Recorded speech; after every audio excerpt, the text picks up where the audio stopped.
Spectrometer spectrometer ചെയ്യാനായിട്ട് നമ്മൾക്ക് ഈ ഒരു ഡിവൈസും അതിൻ്റെ ഒപ്പം തന്നെ ഈ ഒരു DSOവും കൂടിയാണ് നമുക്ക് ആവശ്യമുള്ളത്. അപ്പോൾ ഇതിൽ നമ്മൾ ആദ്യം തന്നെ ഇവിടെ അതായത് ഇത് തമ്മിലുള്ള ഡിസ്റ്റൻസ്, അതുപോലെ എത്ര നമ്പർ ഓഫ് ടേൺസ് ആണ് ഇതിലുള്ളത്, ഈ കാര്യങ്ങളെല്ലാം തന്നെ ഈ ഡാറ്റാസ് എല്ലാം തന്നെ ഇവിടെ ഓൾറെഡി ഉണ്ട്. അപ്പോൾ ഇതെല്ലാം നമ്മൾ നോട്ട് ചെയ്യണം. മീൻസ് എക്സാമിന് വരുന്ന സമയത്ത് നമ്മൾ ആ സമയത്ത് നോട്ട് ചെയ്യണം. അതിനുശേഷം എക്സ്പെരിമെൻറ്റ് തുടങ്ങുന്ന സമയത്ത് നമ്മൾ ആദ്യം ഇതെല്ലാം നമ്മൾ മിനിമത്തിലായിരിക്കും ഉണ്ടാവുന്നത്. എല്ലാം മിനിമത്തിലായിരിക്കും നമ്മൾ എക്സ്പെരിമെൻറ്റ് തുടങ്ങാൻ വരുന്ന സമയത്ത് ഉണ്ടാവുന്നത്. സോ നമ്മൾ ആദ്യം ഇത് പവർ ഓൺ ചെയ്യുക. ഈ എച്ച് കോയിൽസ് എന്ന് പറയുന്നത് ഇത് ഓൺ ചെയ്തിടുക. ഓൺ ചെയ്തിട്ടതിന് ശേഷം ആ സമയത്ത് DSOയിൽ ഇങ്ങനെ ഒരു പോയിന്റ് മാത്രമായിരിക്കും ഇവിടെ ഉണ്ടാവുന്നത്. ഓക്കെ, ഇനി ഈ പോയിന്റ് മാത്രമായിരിക്കും ഉണ്ടാവുന്നത്. ആ സമയത്ത് നമ്മൾ ഇത് ചിലപ്പോൾ XYയിലായിരിക്കണമെന്നില്ല. ഇപ്പം ഇത് XY എന്ന് പറയുന്ന ഒരു ഇതിലാണ് കിടക്കുന്നത്, അതിലായിരിക്കണമെന്നില്ല. അപ്പോൾ അങ്ങനെ ആണെങ്കിൽ ഇവിടുത്തെ മെനു ക്ലിക്ക് ചെയ്തതിന് ശേഷം ഈ XYയിലേക്ക് അത് ഇടുക.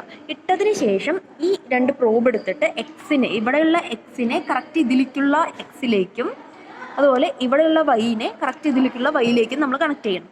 ഓക്കെ, ഇപ്പം ഞാൻ XXയിലേക്കും YYയിലേക്കും കണക്ട് ചെയ്യാം.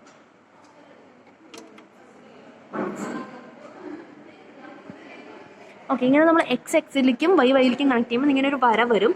ഈ വര വന്നു കഴിയുന്ന സമയത്ത് ഈ വരയുടെ ഈ ഒരു ഡിസ്റ്റൻസിനെയാണ് നമ്മളുടെ തിയറിയിൽ നമ്മൾ P എന്ന് പറയുന്ന ഡിസ്റ്റൻസ് ആയിട്ട് എടുക്കുന്നത്. അപ്പോൾ അത് നമ്മൾ മെഷർ ചെയ്യണം. അപ്പോൾ മെഷർ ചെയ്യാനായിട്ട് നമ്മൾ ഇത് മാറ്റാം. അതായത് ഇവിടുത്തെ എക്സും വൈയും നമുക്ക് ചേഞ്ച് ചെയ്തിട്ട് അത് ഒരു ഭാഗത്ത് സെറ്റ് ചെയ്തതിന് ശേഷം നമുക്ക് അത് മെഷർ ചെയ്യാം.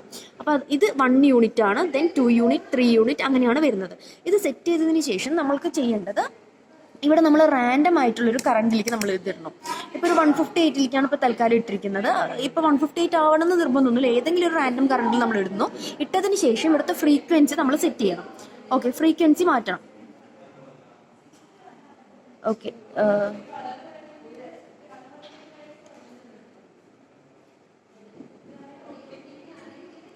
ഇപ്പോൾ ഇവിടെ ഞാൻ 15.54 ഫ്രീക്വൻസി ആയിട്ടുണ്ട്. അപ്പോൾ അല്ലെങ്കിൽ 13 എന്ത് വേണമെങ്കിലും നമുക്ക് ഇടാം. ഓക്കെ, നമ്മൾ റാൻഡം ആയിട്ടല്ല ഇടുന്നത്. കുറച്ചുകൂടി ഇവിടെയുള്ള ഈ ഒരു നമ്മൾ കണക്ട് ചെയ്ത് കഴിഞ്ഞിട്ട് ഫ്രീക്വൻസി ചേഞ്ച് ചെയ്യുന്ന സമയത്ത് ഇവിടെ നമുക്ക് ഇങ്ങനെ ഒരു 2 വേവ്സ് വരും. അപ്പോൾ ഈ വേവ്സ് കുറച്ചുകൂടെ പെർഫെക്റ്റ് ആയിട്ട് കിട്ടുന്ന രീതിക്കാണ് നമ്മൾ ഫ്രീക്വൻസി സെറ്റ് ചെയ്യുക. അപ്പോൾ ഏതെങ്കിലും ഒരു റാൻഡം ഫ്രീക്വൻസി ഇടുക. അപ്പോൾ ഞാനിപ്പോൾ 13 ഇട്ടിട്ടുണ്ട്. അപ്പോൾ തൽക്കാലം ഈ 13 ഇട്ടതിന് ശേഷം നമ്മൾ ഇനി ഈ ഒരു ഫ്രീക്വൻസിനെ നമ്മൾ മാറ്റുന്നില്ല. ഓക്കെ, ഈ ഒരു ഫ്രീക്വൻസി കോൺസ്റ്റന്റ്. ഈ കോൺസ്റ്റന്റ് ഫ്രീക്വൻസിയിൽ ഉള്ള വാല്യൂസ് ആണ് നമ്മൾ മെഷർ ചെയ്യേണ്ടത്. ഇനി ഫേസ് എന്ന് പറയുന്നത് ഇപ്പം ഇവിടെ 2 വേവ്സ് ആണല്ലോ. ഈ 2 വേവ്സ് കോയിൻസൈഡ് ചെയ്തിട്ടല്ല നിൽക്കുന്നത്, വേറെ വേറെ പൊസിഷൻസിലാണ് നിൽക്കുന്നത്.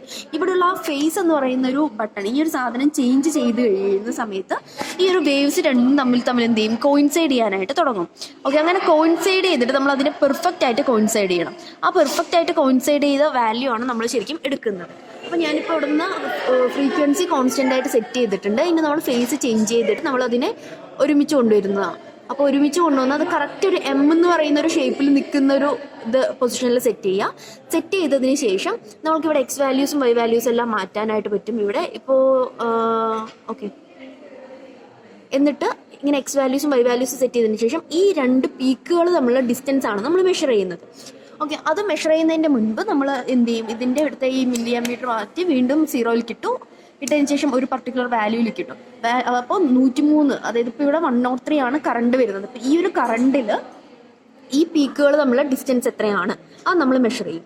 അഗെയിൻ നമ്മൾ ഇവിടുത്തെ കറണ്ട് ചേഞ്ച് ചെയ്യും. കറണ്ട് ചേഞ്ച് ചെയ്തതിന് ശേഷം ഈ പീക്കുകൾ തമ്മിലുള്ള ഡിസ്റ്റൻസ് എത്രയാണെന്ന് മെഷർ ചെയ്യും. ഇതാണ് നമ്മൾ ഈ ഒരു എക്സ്പെരിമെൻറ്റിൽ കണ്ടിന്യൂസ് ആയിട്ട് ചെയ്യുന്നത്. ഇത്രയേ ഉള്ളൂ എക്സ്പെരിമെൻറ്റ്.